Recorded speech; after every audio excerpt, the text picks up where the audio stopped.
Hello दोस्तों, मेरा नाम राजवीर है और मैं मुंबई में रहता हूँ। आज मैं आपके सामने मेरे जीवन की एक सच्ची घटना लेकर आया हूँ।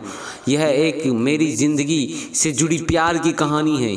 यह वो घटना है जिसे मेरे और मेरे भाभी के बीच प्यार पैदा कर दिया।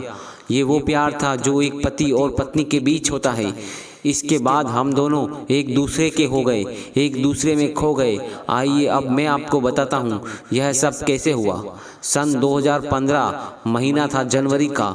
सर्दी के इस मौसम में अकेला इंसान भला क्या ना करे। मेरी भाभी का भी हाल कुछ ऐसा ही था।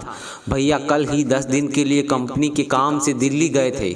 आज ही मम्मी और पापा को भी किसी ज़रूरी काम से एक रिश्तेदार के घर जाना पड़ गया था और उन्हें लौटने में काफ़ी देर हो जाती, इसलिए वो आज रात वहीं रुक गए।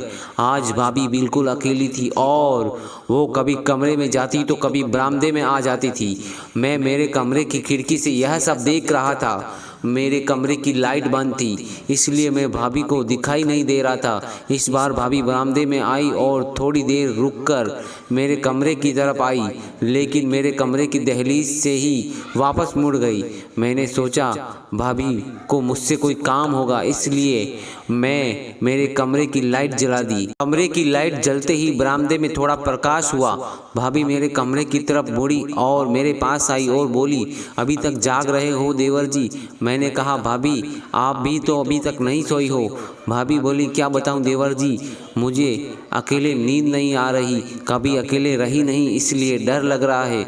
मैंने कहा, भाभी जी क्या मैं आपकी कुछ मदद कर सकता हूं? भाभी बोली, देवर जी यदि आप आज हमारे कमरे में सो जाते तो। यह कहकर भाभी बोलते हुए एकदम से रुक गई। मैंने कहा, भाभी जी बस इतनी सी बात, ठीक है मैं आपके कमरे के आगे सो जाता हूँ। भाभी बोली, नहीं देवर जी, सर्दी ज़्यादा है और बाहर सोना ठीक नहीं है, आपको कमरे में मेरे साथ बेड पर सोना होगा। मैंने हाँ कर दी और हम दोनों सोने के लिए कमरे में चले गए। सर्दी ज़्यादा थी, इसलिए भाभी कमरे में और रजाई में होने के बाद भी कांप रही थी। काफ़ी देर बाद भी जब वो ठीक नहीं हुई तो मैंने कहा, भाभी जी मैं आपके लिए चाय या गर्म दूध लेकर आऊं क्या? भाभी ने इनकार कर दिया और थोड़ी सी मेरी तरफ आई। मैं समझ गया और फिर बस यहीं से हमारे प्यार का खेल शुरू हो गया।